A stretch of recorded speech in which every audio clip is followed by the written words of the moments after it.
Bu Cobalt'imizni ko'rmasanglar bo'lmaydi akalar. Nihoyatda qattiq urilgan katta mashina, mana shu mashinani orqasiga kirib ketgan akalar. E'tibor beringlar udariga. Pikapga o'xshatib qo'ygan mashinamizni ikkita orqa krolosi, orqa bagaji, fartuk, bamper, stoplarigacha sindirib olgan. Bu Cobalt'ni avariyli holatda sotib olganmiz. Xullas akalar mashinamizni ko'rib turibsizlar. Oldi mordasida ham ishi bor. E'tibor bersanglar, kapotlari pachoq bo'lib yotibdi, faralari singan va mana bu joylarida ham miyachina joylari bor.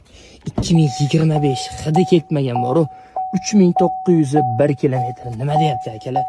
Xullas akalar, mana shu palakat orqali egalari bizga sotib yordilar shu mashinani. Bilasizlar, butun O'zbekiston bo'ylab shunaqa urilgan mashinalar sotib olamiz va bizga mashina topib bersanglar, $100 dan $200 gacha sovg'amiz ham bor akalar. Butun O'zbekiston bo'ylab shunaqa urilgan mashinalar olamiz. Pastda telefon nomerlar qoldiramiz.